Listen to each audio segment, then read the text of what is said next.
Welcome back to OntarioCyrptids, and first I would like to thank everyone who continues to subscribe to my channel. It is truly appreciated, which brings me to my ask, which I'm going to try and keep short. For my 10th episode, I will introduce myself properly to you all and talk about how I got interested in Sasquatch. My ask of you is that if you have any specific questions, within reason of course, that you would want to ask me or know more about, then please forward your questions to OntarioCyrptids@gmail.com and title your email, My Question. I already have a few from Rose, which I will answer in 2 weeks. So Rose, I am not ignoring you, but we'll hold your question until my 10th episode. Now, today's episode comes to me by way of my son, which he found on mysteriousuniverse.org. I will not be reading any encounter stories today. Instead, I will be retelling an historical account of an event which took place in 1855. All right, you know the drill. Grab yourself a favorite beverage, turn up the volume, and sit back and relax.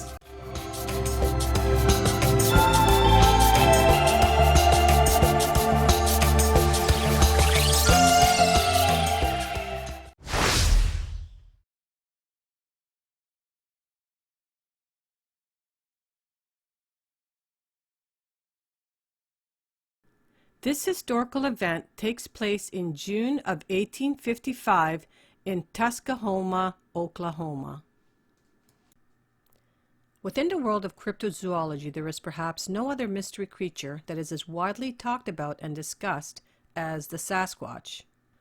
The massive ape-like wildmen have become synonymous with the world of cryptids and have produced countless weird tales that range from the somewhat plausible to the completely insane.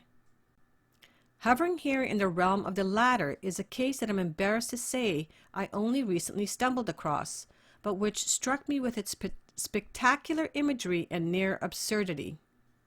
In a very intriguing historical oddity, there has been reports of an actual war between humans and Bigfoot, which seems to have been mostly forgotten, yet in some circles much talked about. If it sounds truly insane, it is because it is. Let's take a look. The very bizarre accounts begins in 1855 in the region of the present U.S. states of Oklahoma and Arkansas, where the once mighty Choctaw Nation of Native Americans once ruled over all they saw. In this year, there was an apparent scourge of unseen bandits venturing forth from the wilderness to steal vegetables and even livestock. This might have been the end of it, if it were not for the claim that the trespassers are said to have soon graduated to kidnapping people, mostly children, which provoked a fierce reaction in the tribe. A search party was allegedly formed, composed of a group of uncommonly large cavalry warriors called the Light Horsemen, the largest of whom was a towering Hamas Tubi and his 6 sons, who were widely reported as standing at around 7 feet or more in height. These real giants, along with a contingent of 30 other very large and fierce horseback riding warriors, headed out led by a part French, part Choctaw general by the name of Joseph Lafleur, and their mission was to find the culprits and put an end to their reign. As they headed out into the wilderness in the early morning hours from the tribal capital of Tuscaloosa, fully armed with high-powered rifles and pistols, and thirsty for vengeance, these menacing, proud warriors no doubt thought that this would be a simple matter of routing some ragtag group of bandits, yet they were in for quite a bizarre surprise, to say the least. The group of warriors penetrated deep into the region, which is now known as the McCurtain County Wilderness area of the present-day Oklahoma. And after 8 hours of riding non-stop through this blazing June sun, they stopped at a spot near the Clover River to rest and eat, before remounting and continuing on the last leg of their tiring journey. It was after nearly 14 hours of almost non-stop riding that the men reached the area where the bandits were said to be most active. And it was here that Lafleur suddenly gave the order to halt, as if he had seen something that had caught his attention. Using a crude telescope, LaFleur peered off into the distance as the men rumbled amongst themselves and the horses huffed and chuffed. The general claimed that he could see something moving about ahead, and voiced his confidence that it was the enemy before putting the telescope aside and giving the warriors the order to charge. The massive, bloodthirsty warriors must have been quite a sight as they howled and rushed their horses through the trees in a mad dash into battle, weapons drawn and ready to fight.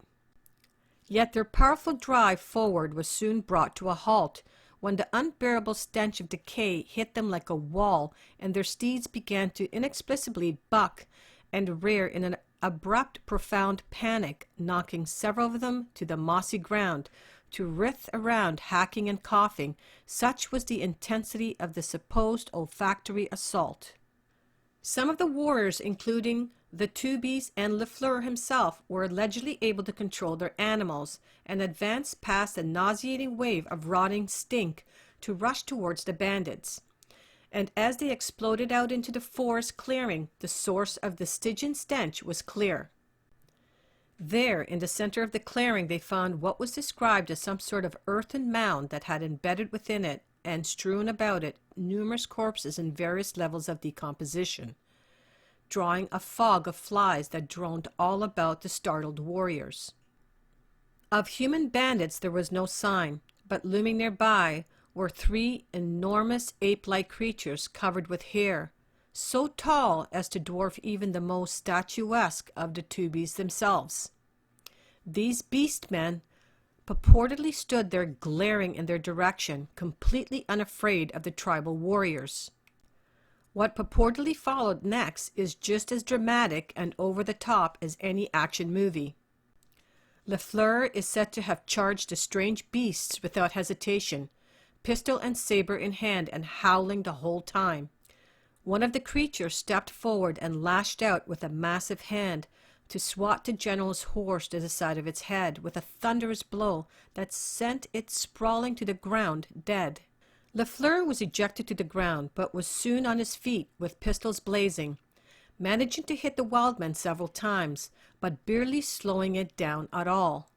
Even after sustaining several gunshot wounds, it barely bled at all, seemed to have not even felt it, and lunged forward to grab the man by the head and ripped it clean off.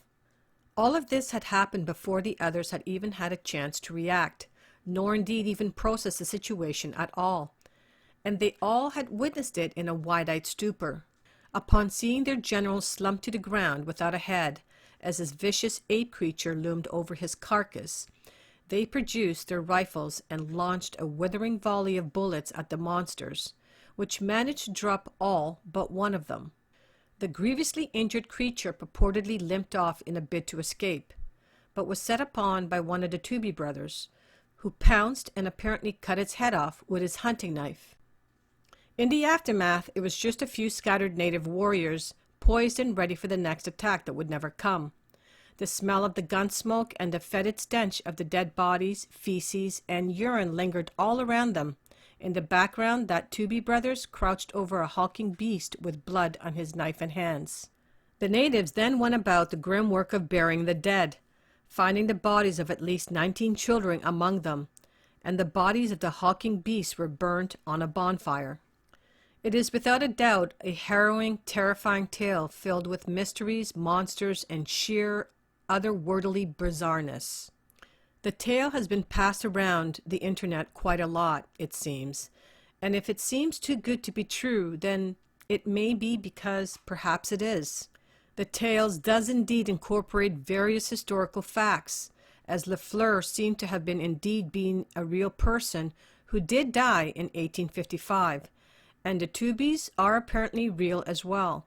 But this means little in the larger picture, as any historical figure can be inserted into any wild story you like, sort of like a fan fiction. Not helping matters is that while the story has made the rounds on the internet, the best source I can truly link it back to is a book with rather unwieldy title of True Bigfoot Horror, the Apex Predator, Monster in the Woods, Cryptozoology, Terrifying, Violent, and True Encounters of Sasquatch Hunting People, Cryptozoology Sasquatch Paranormal, Volume 1, by Jeremy Kelly, which seems to have just a collection of unconfirmed Bigfoot anecdotes, as well as reviews that are, well, shall we say, not kind. This is not to say it is all bunk, but there is also very little in the way of actual verification or corroboration of this amazing tale, and for all intents and purposes it may as well have come from the depths of the imagination. Nevertheless, from the source has sprung a persistent Bigfoot legend, all without any way to know just how believable it is, further cementing its power in the world of the weird. Is this the case of an urban legend in the making and a twisting of history, or is there something more to it? Whatever the case may be, it is a damn strange account. So again, this story was written by Brent Swancer, and he's an author of Crypto Expert Living in Japan. Biology, nature, and cryptozoology still remains Brent Sawyer's first intellectual loves. He's written articles on MU and Daily Grail and has been a guest on Coast to Coast AM and Banal of America. So MU is, again, like I stated in the beginning, this article was written for mysteriousuniverse.org on the internet. I thought this was a fantastic story, and yes, it is fantastical in its nature.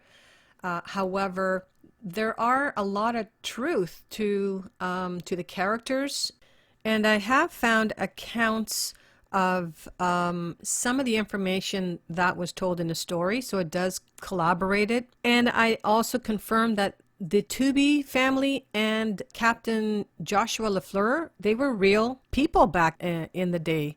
So I'm just going to kind of read to you what I have found. I will leave all the links to not only the gentleman who wrote the article, but apparently he has written a book as well. So all that information will be below. There was a fella on Reddit that was trying to find out whether Joshua Lafleur truly existed, and he did find a timeline of Joshua Lafleur on Ancestry.com. What he was trying to do, I guess like a lot of people, is to try and corroborate whether the story was true about the Bigfoot War. The other information that I found is a little bit more descriptive, and it does talk about Hamas to be, who was an unusually large man even for a Choctaw Indian.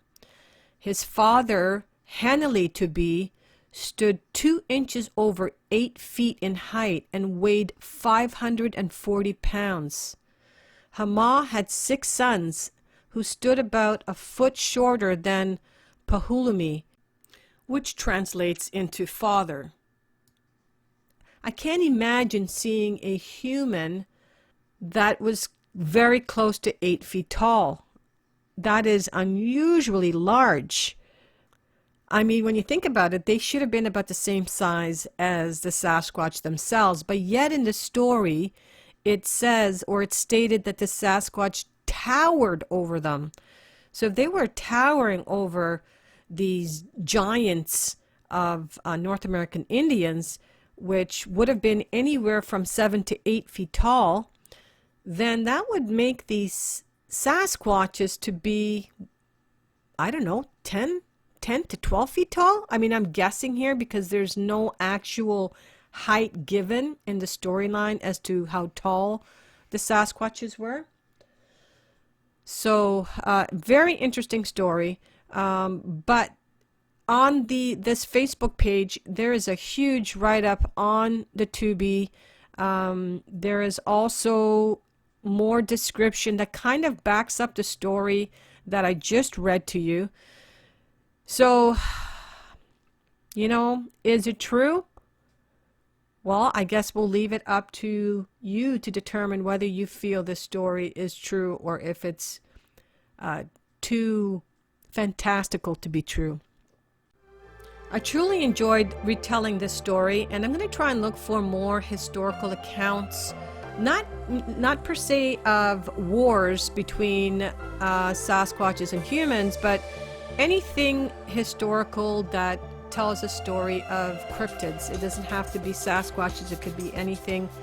But I did find this very interesting, and we'll see if we can't do this more down the road in between some of the actual encounter stories. So that's going to wrap it up for today. If you would like to share your encounter stories in a safe environment, please forward your stories to OntarioCyrptids@gmail.com.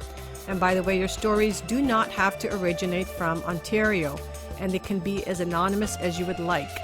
So on that note, guys, hit that like button, and if you're new to my channel, hit that subscribe button. And that's going to be it, guys. So stay safe, and we'll see you all next time.